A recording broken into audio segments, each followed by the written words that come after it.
कहानी की शुरुआत एक डिलीवरी वाले लड़के से शुरू होती है जो आज सू नाम की लेडी के घर पार्सल देने आया था। सू को पार्सल देते देते वो कहता है कि मुझे आपकी तस्वीर खींचनी पड़ेगी क्योंकि ये कंपनी की पॉलिसी है। ये झूठ बोलकर वो सू की तस्वीर लेता है और फिर उसे पार्सल देता है। लड़का मन ही मन सू को चाहता था। सू पार्सल लेकर अंदर आती है। वो पार्सल को एक जगह रखकर नहाने की तैयारी करने लगती है। कुछ ही देर बाद रात हो गई। सू ने अपने पति के लिए खाना लगा दिया था और वो उसी से फोन पर बात कर रही थी। जल्दी ही सू का पति ली भी घर आ जाता है। इन दोनों की आज शादी की सालगिरह थी, इसलिए ली सू के लिए तोहफा लेकर आया था। सू ने भी ली के लिए तोहफा खरीदा था और ली को उसका तोहफा काफी पसंद आता है। एक दूसरे को तोहफे देने के बाद दोनों खाना खाते हैं और फिर एक दूसरे का पानी निकालने लगते हैं। अगले दिन सू एक कैफे में थी और उसकी दोस्त उससे बातें कर रही थी। बातों बातों में उसकी दोस्त उससे पूछती है कि तुम्हारी शादी को 7 साल हो गए हैं, लेकिन तुम अभी तक माँ क्यों नहीं बनी। सू उसे बताती है कि मैंने और ली ने काफी कोशिश की है, लेकिन पता नहीं मैं माँ क्यों नहीं बन रही। हमने सभी टेस्ट भी करवा लिए हैं और सभी टेस्ट भी नॉर्मल हैं। सारी बातें सुनकर सू की दोस्त उसे हौसला देती है कि अगर सारे टेस्ट ठीक हैं तो तुम जल्दी ही माँ बन जाओगी। इसके बाद दोनों कॉफी पीती हैं और फिर अपने अपने घर चली जाती है। दूसरी तरफ माया नाम की लड़की एक मॉडल की तस्वीरें खींच रही थी। माया सू की कजिन बहन थी। तस्वीरें खींचकर वो सू को फोन करती है। उधर सू घर के काम कर रही थी और रिंग सुनकर वो फोन उठाती है। दोनों बहनों में ज्यादा बनती नहीं थी, इसलिए माया का फोन देखकर सू ज्यादा खुश नहीं होती। माया एक फोटोग्राफर थी और वो 1 महीने के लिए सू के शहर आने वाली थी। वो सू के शहर में आकर उसके साथ रहना चाहती थी। शुरू में तो सू उसकी बात नहीं मानती, लेकिन माया के बार बार कहने पर वो उसे अपने घर में रहने की परमिशन दे देती है। माया का फोन काटते ही सू को उल्टी आती है। सू को उल्टी इसलिए आई थी क्योंकि वो पेट से हो गई थी। रात को सू जब ये बात ली को बताती है तो वो भी बेहद खुश हो जाता है। दोनों की जिंदगी में सिर्फ एक बच्चे की कमी थी और ये कमी भी अब जल्द ही पूरी होने वाली थी। कुछ ही दिनों बाद दोनों एक डॉक्टर के पास बैठे थे। सू की स्कैन हो गई थी और उसे देखकर डॉक्टर उससे कहती है कि तुम्हारे गर्भ में जो बच्चा पल रहा है वो तुम्हारे गर्भ से बाहर है और वो कभी भी मर सकता है। अगर मैंने तुम्हारी सफाई नहीं की तो तुम्हारी जान खतरे में पड़ सकती है। डॉक्टर की बात सुनकर दोनों बेहद दुखी हो गए और दुखी मन से सफाई के लिए मान जाते हैं। सफाई के बाद दोनों घर पहुंच जाते हैं। सू को दुखी देखकर ली उसे हौसला देता है कि जल्दी ही सब कुछ ठीक हो जाएगा। सू को समझाकर ली अपने काम पर चला गया, लेकिन सू अभी भी बेहद उदास थी। ली के जाते ही माया दरवाजे पर आती है। उसकी आवाज पहचान कर सू दरवाजा खोलती है, जिसके बाद माया तस्वीरें खींचती खींचती अंदर आती है। सू अभी भी उदास थी, इसलिए माया उससे उदासी का कारण पूछती है। सू उससे झूठ बोलती है कि मेरी तबीयत खराब है। इतना कहकर वो माया को उसका कमरा दिखाती है। रात को माया नहाकर अपने बदन पर क्रीम लगा रही थी। इसी बीच ली भी घर आ जाता है और वो गलती से माया को सू समझ लेता है। वो जैसे ही माया को पीछे से पकड़ता है तो उसे अपनी गलती का एहसास हो जाता है। इसी बीच सू भी जख्मी होकर दोनों के पास आती है। उसके हाथ में एक छोटी सी चोट लगी थी। ली को चोट दिखाते दिखाते वो उसे माया के बारे में बताती है, जिसके बाद ली माया से हाथ मिलाता है। सू ली को माया के बारे में बताना भूल गई थी, इसलिए ली गलती से माया को सू समझ बैठा था। अगली सुबह जब ली काम पर जाने लगा तो घर के बाहर उसे माया नजर आती है। माया की जवानी देखकर वो गर्म हो गया। उसका दिल तो कर रहा था कि वो अभी माया को पकड़कर उसकी गुफा में धमाके कर डाले, लेकिन वो जल्दी ही खुद को संभालकर काम पर चला जाता है। ली के जाने के बाद माया सू के लिए नाश्ता बनाती है। सू उसे काम करने से रोकती है क्योंकि वो उसकी मेहमान थी। माया उसे समझाती है कि मुझे घर के काम करना पसंद है, इसलिए मैं घर के कामों में तुम्हारी मदद करूंगी। इसी के साथ वो सू से दोबारा पूछती है कि तुम इतनी उदास क्यों हो। इस बार सू उसे सब बता देती है कि मेरी सफाई हुई थी, इसीलिए मैं उदास हूँ। कुछ देर बाद माया घर की सफाई करने लगी। सू उसे फिर से रोकने की कोशिश करती है और इसी बीच दोनों लड़कियां गिर जाती हैं। दोनों एक दूसरे के ऊपर थीं, इसलिए दोनों गर्म हो गई थीं, मगर जल्दी ही दोनों खुद को संभालकर फिर से काम पर लग जाती हैं। कुछ देर बाद माया सू को नई ड्रेस देकर कहती है कि मैं तुम्हारी कुछ तस्वीरें खींचना चाहती हूँ, इससे तुम्हारी उदासी भी दूर हो जाएगी और तुम्हें अच्छा भी लगेगा। इतना कहकर वो सू को ड्रेस देती है और फिर उसे चेंज करने भेज देती है। सू के जाते ही वो 2 गिलासों में दारू डालने लगी। एक गिलास उसने खुद के लिए तैयार किया था और एक सू के लिए। जल्दी ही सू नई ड्रेस पहनकर उसके सामने आती है। माया जल्दी जल्दी उसकी तस्वीरें खींचने लगती है। सू की जवानी देखकर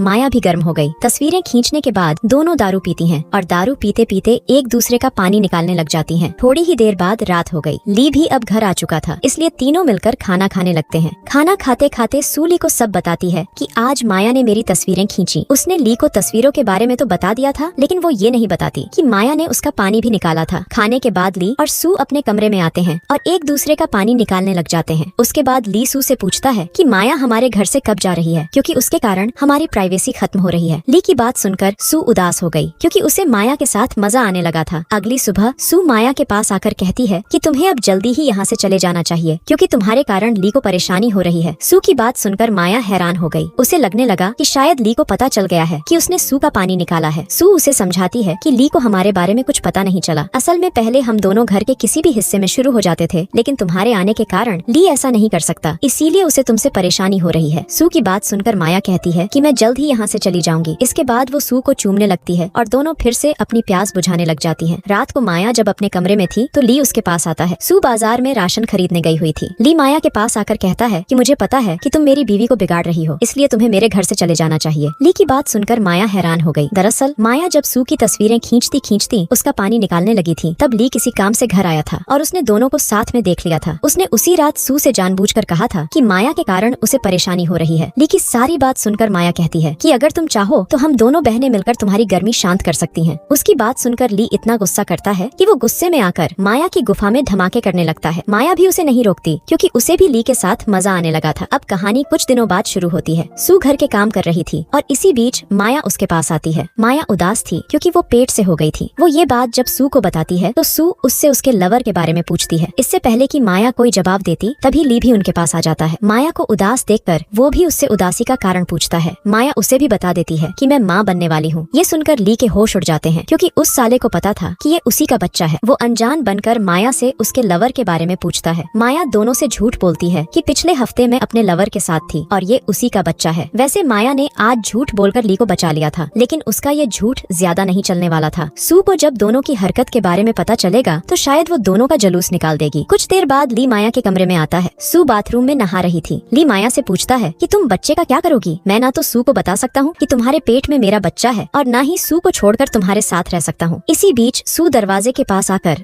दोनों की बातें सुनने लगी। ली माया से बातें कर ही रहा था कि तभी सू दोनों के सामने आकर कहती है कि मैंने सब कुछ सुन लिया है सालों। माया उसे समझाने की कोशिश करती है कि मुझसे गलती हो गई थी, लेकिन सू कोई बात सुनने को तैयार नहीं थी। वो गुस्से में आकर माया को मारने लगी। जब ली उसे रोकने की कोशिश करता है तो वो उसे भी पीट देती है। दोनों को काफी मारने पीटने के बाद सू अपने कमरे में आ गई। कमरे में आकर वो काफी रोती है क्योंकि उसके पति और बहन ने उसे धोखा दिया था। अगले दिन दोनों बहनें कैफे में थीं। माया एक बार फिर सू से माफी मांगती है, जिसके बाद सू कहती है कि मैं चाहती हूँ कि तुम ली के बच्चे को जन्म दो। मैं तो ली को बच्चे का सुख नहीं दे पाई, इसलिए तुम उसे ये सुख जरूर दो। सू की बात सुनकर माया उससे वादा करती है कि मैं ली के बच्चे को जरूर जन्म दूंगी। कहानी के आखिर में माया अपने शहर वापस चली जाती है क्योंकि वो वहीं पर बच्चे को जन्म देना चाहती थी। इसी के साथ इस कहानी का यही अंत हो जाता है। हमारी वीडियो देखने के लिए बहुत बहुत धन्यवाद। अगर आप ऐसी ही वीडियोस के दीवाने हैं तो प्लीज मेरे चैनल को जरूर सब्सक्राइब करें। मिलते हैं अगली वीडियो में, तब तक के लिए नमस्कार।